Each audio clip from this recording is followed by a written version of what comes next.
Lors de l'automne 2009, alors que le réseau de la santé se mobilisait contre la grippe H1N1, le C3SBC avait une problématique. Les tests de dépistage n'étaient pas fiables.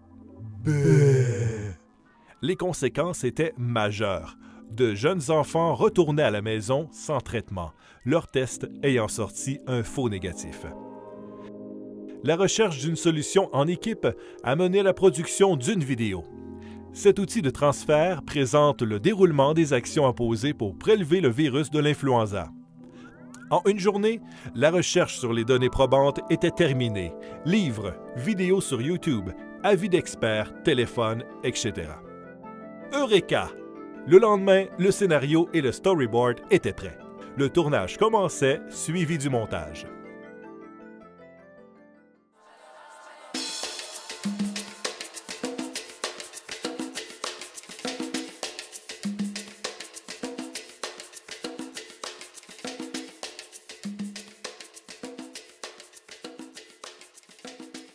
Déposer le matériel sur une table propre et ouvrir l'enveloppe. Ouvrir l'enveloppe qui contient une seringue pré-remplie de salin physiologique auquel on retrouve un bouchon verrouillant. Le salin sert à faciliter l'aspiration des sécrétions du nasopharynx. Il est important de respecter la quantité de salin recommandée selon l'âge afin d'éviter une trop grande dilution. 1 ml pour 0 à 3 ans.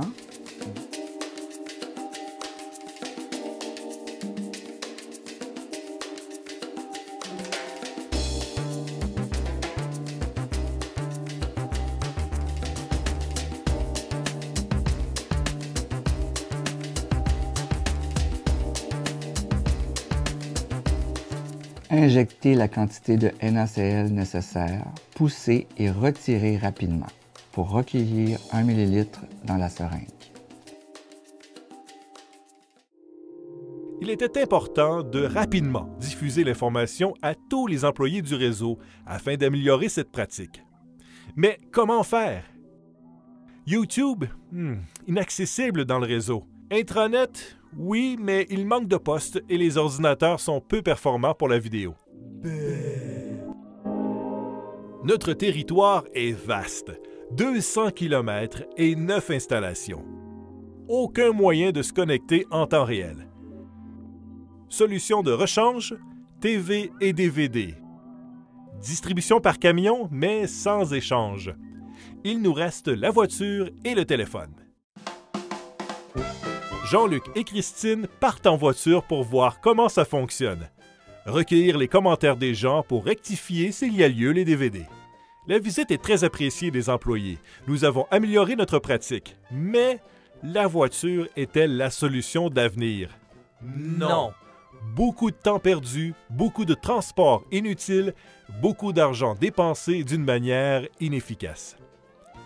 Dur pour l'environnement, énergivore de temps et de ressources et très dispendieux. De plus, ne répond pas au juste à temps, juste assez, juste pour moi. La solution, une structure virtuelle d'apprentissage.